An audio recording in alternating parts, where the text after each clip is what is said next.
sebelum belajar. Bismillahirrahmanirrahim. Allahumma aftah alaina hikmataka wanshur alaina min hazaini rahmatika ya arhamar rahimin. Ya Allah, bukakanlah ke atas kami hikmat-hikmat-Mu dan limpahilah ke atas kami khazanah rahmat-Mu. Wahai yang maha pemurah lagi maha penyayang. Amin. Amin, amin ya rabbal alamin. Assalamualaikum warahmatullahi wabarakatuh. Kita berjumpa semula dalam video PDPR Cikgu pada kali ini untuk subjek pendidikan seni dan visual bagi tingkatan 5 KSSMPK.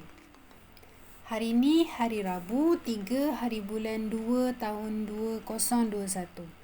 Jadi apa khabar semuanya? Cikgu harap kamu semua sihat, masih bersemangat lagi untuk belajar dari rumah secara online. Hari ini kita akan pergi ke topik 1, pendidikan seni dan visual, iaitu perkembangan seni di Malaysia. Apabila bercerita tentang perkembangan seni di Malaysia, kita akan menyentuh tentang tokoh seni dan sumbangannya.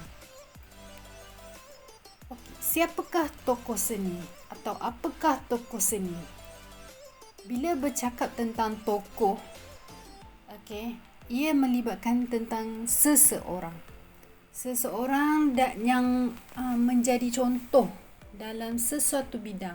Jadi kalau tokoh seni, ia bermaksud ataupun merujuk kepada seseorang dalam bidang seni visual atau dikenali sebagai artis yang menghasilkan karya dalam bidang seni. Artis itu ialah tokoh seni. Apabila menjadi tokoh seni, artis itu mestilah kreatif, inovatif dan mahir dalam sesuatu bidang seni. Sebab itulah dia menjadi tokoh seni.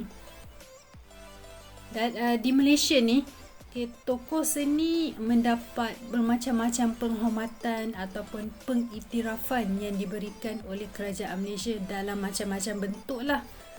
Dalam bentuk anugerah, dalam bentuk pengiktirafan, dalam bentuk dilantik menjadi duta ataupun tenaga pengajar untuk institusi pendidikan dan bermacam-macam lagi bentuk pengiktirafan. Di Malaysia terdapat banyak juga tokoh seni Malaysia. Tapi yang nak di-highlightkan dalam berdasarkan buku teks kamu ya. Terdapat 7 orang tokoh seni Malaysia. Kita tengok kepada yang pertama dahulu, tokoh seni Malaysia iaitu Syed Ahmad Jamal. Yang kedua, Muhammad Hussein Enas. Tokoh yang ketiga, Harun Mokhtar, Yong Mun Seng, Zulkifli Yusof, Shah Koyok dan Ali Nurazmal Yusof. Jadi ini adalah 7 orang tokoh seni yang berada di Malaysia. Kalau kita lihat persamaan mereka ialah semuanya lelaki dan kebanyakannya ialah orang dari bangsa Melayu, kecuali yang tengah tu, Yong Mun Seng, lelaki berbangsa Cina. Tetapi semuanya kebanyakannya lahir di Malaysia dan menetap di Malaysia. Seterusnya, latar belakang tokoh seni ni kita lihat dari sudut pendidikan, dari segi teknik ataupun identiti tokoh seni tersebut. Ia bergantung kepada tokoh seni tersebutlah. Semuanya antara mereka berbeza. Apa teknik yang ataupun identiti yang ingin ditunjukkan tu adalah berbeza dan ia adalah keistimewaan masing-masing. Okay, nanti kita akan pergi lagi lebih mendalam apa teknik ataupun identiti mereka. Kemudiannya kita akan bercerita sedikit tentang anugerah yang mereka terima dan apakah aktiviti yang melibatkan mereka ataupun apakah aktiviti yang mereka bergiat aktif. Okey, kebanyakan tokoh seni ataupun kita kata dalam 7 orang tokoh seni ni telah mendapat pendidikan yang formal walaupun dalam bidang pendidikan. Ini tak bermaksud yang dalam bidang seni ni tak perlukan pendidikan yang formal ataupun pendidikan yang tinggi, tak. 7 orang tokoh ni dia telah membuktikan yang pendidikan tu tetap utama. Pendidikan formal tu tetap utama dan lagi tinggi pencapaian lebih bagus. Okay, sebagai contoh ya. Okay, kebanyakan tokoh seni yang cikgu tunjukkan tadi mendapat pendidikan daripada Institut Teknologi MARA ataupun sekarang ni dikenali sebagai UiTM. Okey, sebagai contoh Harun Mokhtar. Harun Mokhtar telah mendapat pendidikan Diploma Seni Halus ITM. Kemudian Shah Koyok juga telah menerima ijazah seni halus dari UiTM. Seterusnya Zulkifli Yusof juga mendapat melanjutkan pelajaran dalam jurusan seni halus dari ITM. Dan Ali Nur Azmal juga merupakan bekas pelajar UiTM dalam pendidikan bidang seni. Semua mereka ni ada kelulusan, termasuklah bukan sahaja pendidikan dalam negara tapi di luar negara pun ada juga. Contohnya macam Syed Ahmad Jamal ni, telah mendapat pendidikan dalam bidang seni dari England dan Amerika Syarikat. Dia telah melanjutkan pelajaran ke England dan Amerika Syarikat. Dan percaya tak, di sana pun dia telah menerima macam-macam anugerah dan pengiktirafan daripada pihak luar lah, maksudnya di England dan Amerika Syarikat. Maksudnya pihak di luar negara pun turut melihat bakat yang ada pada tokoh seni Malaysia ni. Okey, kemudiannya sebagai contoh Yong Mun Seng pun melanjutkan pelajaran dan mendapat kelayakan akademik dari universiti luar negara, iaitu universiti di Taipu, Kuantu, China. Ni Yong Mun Seng. Okey, sebab sedikit tentang pendidikan mereka lah ya. Okey. Kemudiannya teknik yang cikgu nak cakapkan ini ialah keistimewaan tokoh seni. Okey, setiap daripada mereka ada teknik tersendiri yang memberikan keistimewaan. Masing-masing ada keistimewaan dia. Okey. Teknik atau identiti karya berbeza mengikut tokoh seni dan bergantung kepada kehidupan ataupun pengalaman. Okey, bergantung kepada latar belakang. Contohnya macam orang Melayu. Okey, kadang-kadang tokoh seni ni ada sesuatu yang dia nak tunjukkan sebab dia berbangsa Melayu. Ada yang tokoh seni yang berbangsa India, jadi dia nak tunjukkan apa yang ada dalam budaya India ni ditunjukkan sebagai seni. Okey. Kemudiannya media. Okey. Ada tokoh seni yang nak menonjolkan kelebihannya dari segi penggunaan media. Dia ada kelebihan menggunakan berus kaligrafi contohnya. Jadi dia tunjukkan karyanya dengan menggunakan media yang berlainan. Okey, ada juga tokoh seni yang menggunakan minat ataupun kecenderungannya untuk menghasilkan karya yang lain daripada lain. Okay, kita tengok, okey, apakah identiti ataupun teknik mereka. Yang pertama, okey, teknik kecatan. Teknik ini melibatkan sapuan warna terus dari tiub. Kertas sentiasa basah sehingga catan selesai dibuat. Okey, teknik kecatan ni ialah identiti kepada Harun Mokhtar, tokoh seni Harun Mokhtar. Jadi dia ni mungkin meminati teknik kecatan. Jadi kalau orang kata karya yang banyak teknik kecatan ni, orang tahu sinonim dengan Harun Mokhtar. Sebab dia suka selitkan teknik ni sebagai identiti dia. Okey. Boleh faham tak? Teknik kecatan ni adalah dia menyapu warna terus dari tiub, tak guna berus. Kamu tengok contoh karya di sebelah ni. Nampak ya, teknik kecatan.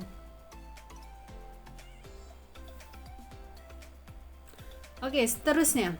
Teknik catan Cina. Okey, dipopularkan oleh Yong Mun Seng. Okey, teknik ni dia melibatkan sapuan warna terus dari tiub juga. Okey, ada kadang-kalanya dia menggunakan berus Cina. Berus Cina ni mempunyai bulu yang lebih panjang dan halus. Okey, sebagai contoh karya di sebelah ni. Okey, ini menggunakan berus Cina ya. Kebanyakan karya Yong Mun Seng menggunakan warna yang lembut, yang tenang dan yang orang kata, orang panggil warna pastel. Okey.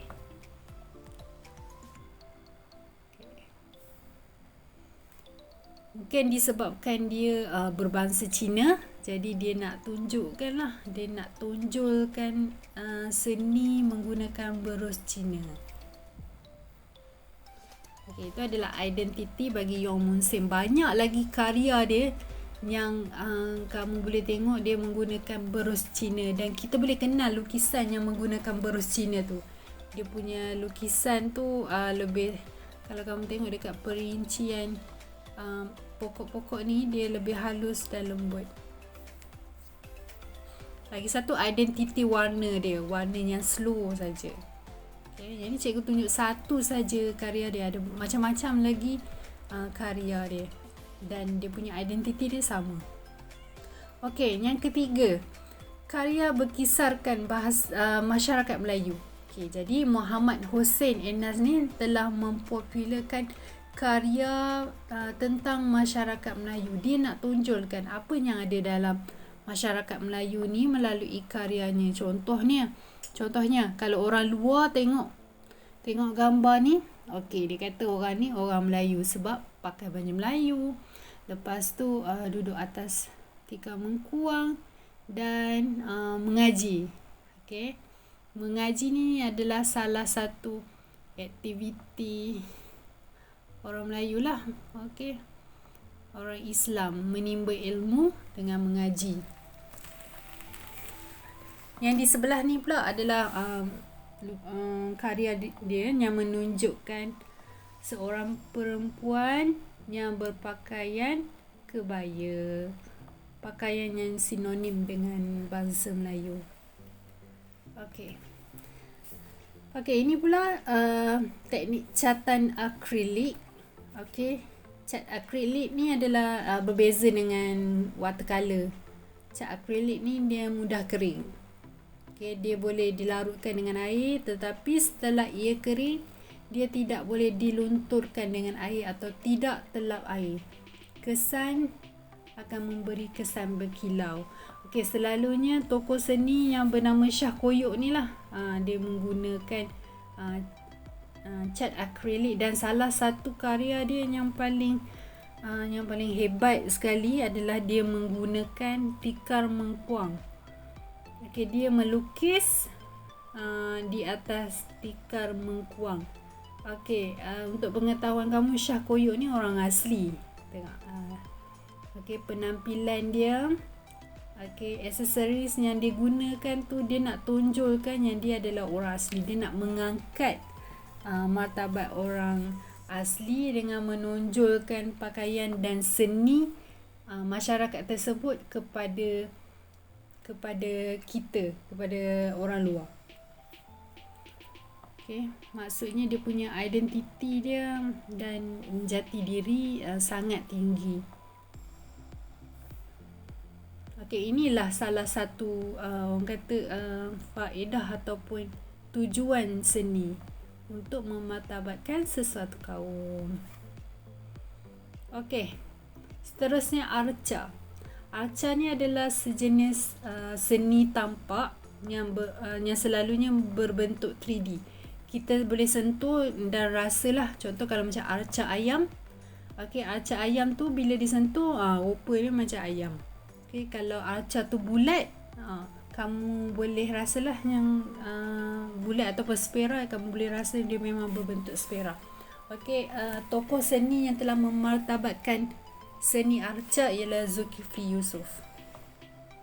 Okey. Okey.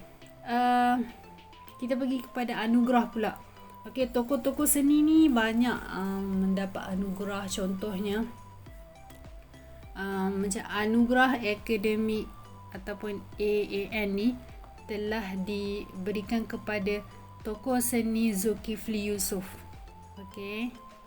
Maksudnya usaha dia dalam bidang seni ni telah dipandang tinggi oleh kerajaan Malaysia dan telah dipilih sebagai penerima anugerah akademik negara AAN. Okey. Kemudian hadiah utama bakat muda sezaman telah diterima oleh tokoh seni Harun Mokhtar. Dan anugerah Art Competition Diploma by Olympic Museum telah diterima oleh Ali Nurazmal Yusof. Okay, banyak lagi. Ali Nurazmal Yusof ni dia ada menang hadiah pertama mereka bentuk logo Hospital Al-Islam Kuala Lumpur. Nampak tak dekat sini salah satu cabang ataupun salah satu kelebihan orang yang ada dalam seni ni, okey, ialah kelebihan dalam industri mereka bentuk logo. Kalau kamu tengok produk-produk di pasaran semua ada logo kan? Ia adalah salah satu orang kata komersial, iklan komersial untuk melariskan sesuatu produk tu adalah berdasarkan logo. Jadi siapa kata orang seni tak boleh cari makan ataupun tak boleh cari duit? Orang boleh mereka bentuk sesuatu logo, syarikat-syarikat besar. Jadi itu adalah satu kelebihan untuk mereka lah. Okey, ini pun salah satu tokoh seni iaitu Syed Ahmad Jamal yang menerima macam-macam anugerah. Okey, tak tersebutlah anugerah dia, memang lebih daripada ini. Dan dia juga bergelar doktor ataupun profesor di Universiti Pendidikan Sultan Idris dan universiti lain. Kerajaan telah memberikan pengiktirafan kepadanya menjadi seorang pelukis tamu Balai Seni Visual Negara Kuala Lumpur. Okey, aktiviti seni pula. Okey, aktiviti seni mereka selalunya berkait dengan pameran solo, pameran berkumpulan di dalam negara ataupun di luar negara. Contoh macam Ali Nurazmal Yusof ni telah melibatkan diri dalam pameran solo antarabangsa dan kebangsaan. Okey, selain tu Syah Koyok.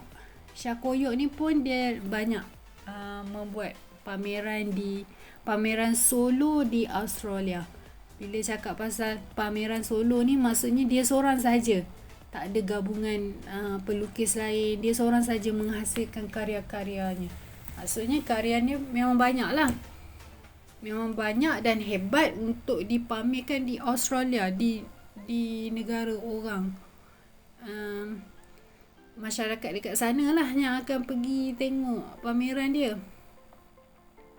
Bukan di Kuala Kangsar, di Australia.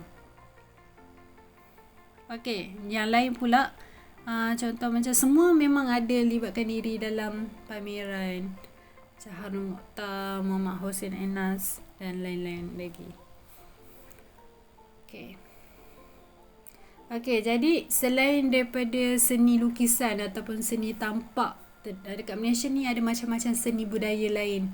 Contoh macam tembika, ukiran, tekat, songket, batik dan macam-macam lagi lah yang kamu biasa dengar.